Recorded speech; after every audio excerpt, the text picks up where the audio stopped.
আসসালামু আলাইকুম। ঈদের ছুটি কাটিয়ে কিন্তু আমরা সবাই চলে আসছি আবার যার, যার মতো ব্যস্ততম দিনে ঢাকায়। তো বাড়িতে থাকতে আমরা দেখাচ্ছি একটু মানে বাড়িতে থাকতে সুন্দর মুহূর্তগুলা একটু দেখাচ্ছি। সেটা হচ্ছে বাচ্চারা কিন্তু তেমন একটা কাঁঠাল আলাদা, আলাদা খায় তবে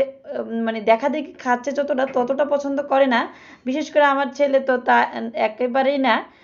তাকে জোর করে খাওয়াতে হয় বা একটু, একটু করে বিচি ছড়িয়ে, ছড়িয়ে দিলে মোবাইল-টোবাইল থাকলে একটু, একটু খাওয়াতে হয়।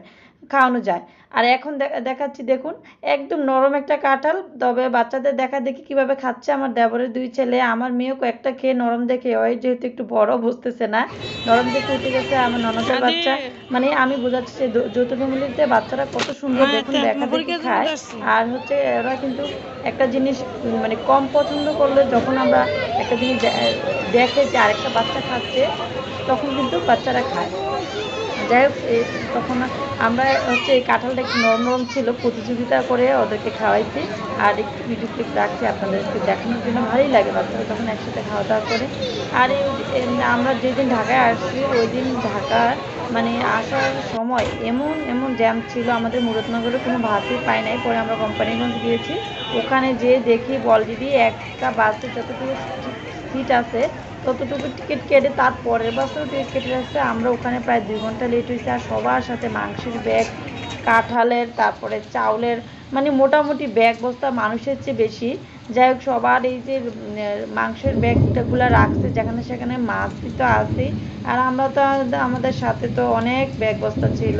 পাখি ছিল আমাদের ব্যাগ ব্যাগ কিছুটা রেখে আসছে আমার দেবরের গাড়ি যেহেতু আসছে তারপরে আসছে পরের বাস পরে আসছে আমরা একটু তাড়ার কারণে আমরা কিন্তু চলে আসছি যেহেতু আমার মেয়ে হচ্ছে কোচিং ছিল সেই জন্য চলে আসছি কোচিংয়ের পরীক্ষা ছিল সেই জন্য আমরা চলে আসছি তো আমাদের এসে আমাদের আমি তো সবসময় ঢাকা থেকে যখন বাড়িতে যাই মানে আমার বাসার থেকে আমার বাসার গাছপালার বেশি বা গাছপালা নিয়ে টেনশনে থাকি কারণ হচ্ছে এই গাছপালাগুলো রেখে কোথাও গেলে এমন একটা টেনশনে থাকে যে এগুলো নিয়ে আবার মারা যায় অনেক যত্ন করে যখন রাখি তখন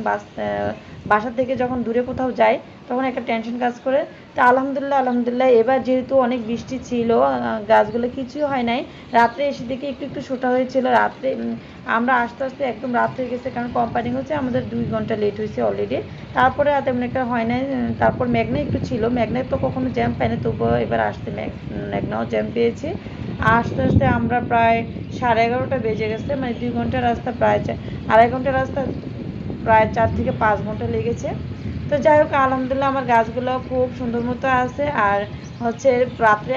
এসে দেখি কিছু কিছু গাছ ছোটো ছোটো হয়েছিল যখন রাত্রে ভরপুর পানি দিয়ে রেখেছি সকালে উঠে দেখে একদম ফ্রেশ অ্যান্ড তরতাজা একদম গাছগুলো হয়ে আছে ভালোই লাগে না কোথাও গেলে যখন এসে দেখি বাসার সব কিছু ঠিকঠাক আছে তখন কিন্তু ভালো লাগে আর পাখিগুলো নিয়ে যেহেতু টেনশনে ছিলাম পাখিগুলো নিয়ে একদম গ্রামে চলে গেছি আবার পাখিগুলোকে সুন্দরভাবে গ্রাম থেকে নিয়ে আসছি সবাই ভালো থাকবেন সুস্থ থাকবেন ইনশাআল্লাহ রেগুলার ভিডিও দেওয়া হবে সব পাশে থাকবেন আল্লাহ হাফেজ